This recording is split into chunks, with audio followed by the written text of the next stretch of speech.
All right, so today we're digging into this really powerful ancient idea. And the thing is, you've probably felt it without even knowing it has a name.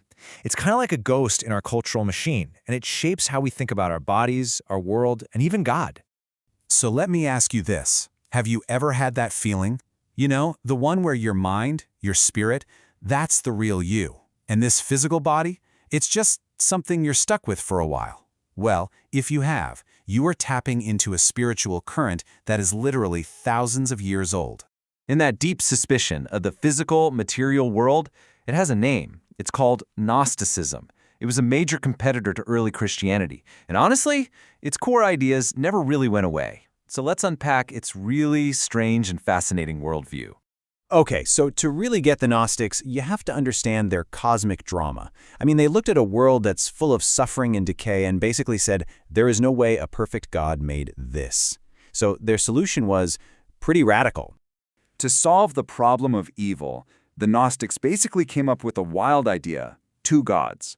On one hand, you have the true supreme being, pure spirit, totally perfect and way, way out there. But on the other hand, you've got this lesser, kind of bumbling creator they called the demiurge. And get this, they actually said this being was the God of the Old Testament, who they saw as this angry, jealous God who totally messed up creating the material world. Their whole creation story is basically a tragedy. So a divine being named Sophia tries to create something on her own. And, well, the result is this ignorant demiurge. He has no idea there's anything above him, so he thinks he's the top dog. And he goes on to build this entire physical universe. You know, matter, flesh, time, which the Gnostics saw as a huge cosmic prison, designed to trap these little divine sparks of humanity that fell from the true spiritual home. So if you're stuck in this cosmic prison, how in the world do you get out? Well, for the Gnostics, the answer wasn't about having faith or doing good deeds.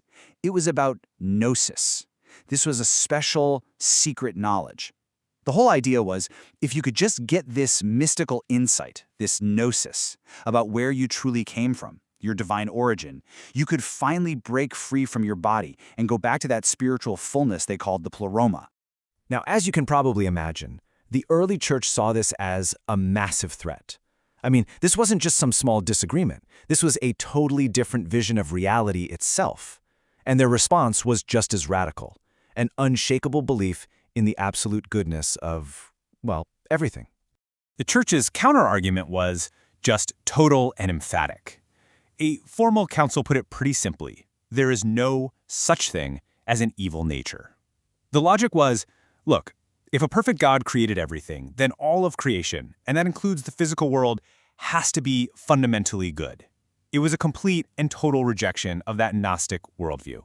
And this just highlights the huge shift in perspective, right? Where the Gnostics saw a problem to be solved, a prison to escape, the Orthodox view sees a joyful mystery. Pope Francis puts it perfectly. The world isn't something to run from.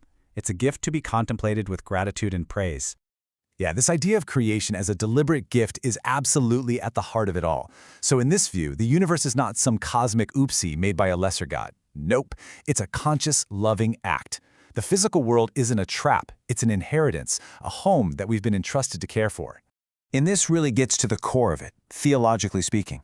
The very things the Gnostics were so afraid of, our flesh, the material world, being stuck in time, the church declared that God, who is pure spirit, chose to create these things that were other than himself. And what's more, he looked at all of it and said, this is very good.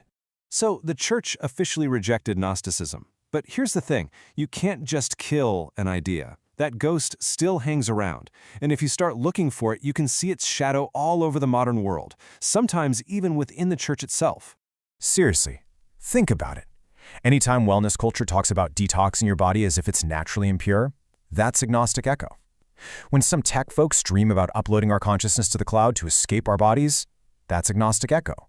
And yeah, when we treat planet as if it's disposable because, hey, the real world is somewhere else, that is the ghost of Gnosticism right there. And this mindset, it really messes with how we see Jesus. It leads to this idea that he couldn't have really been human. You know, that his suffering, his hunger, his emotions, it was all just an act. This Gnostic way of thinking just can't handle the core Christian claim of the incarnation, the shocking idea that God actually became flesh and blood. And hey, this isn't just some ancient problem.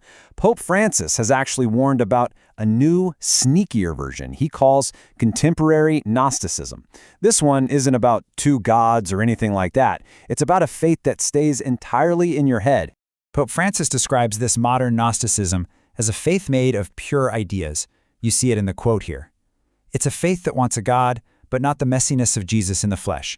It wants a Christ, but not the complicated, messy reality of a church that's full of actual people. It's a spirituality that really prefers to stay clean and safe and totally abstract. The danger, he says, is getting trapped in an encyclopedia of abstractions. It's an intellect that cuts itself off from the body, from the flesh, and because of that, it becomes totally incapable of doing what's essential, touching Christ's suffering flesh in other people. It knows everything, but feels nothing. So look, this isn't just some old, dusty theological debate. It's a live question that every single one of us has to face. It's a fundamental choice about how we relate to the world, to our own bodies, and to each other. So it really all boils down to this one big choice. Do we see the world as a prison we have to escape from, and our bodies as cages for our souls? That's the Gnostic path.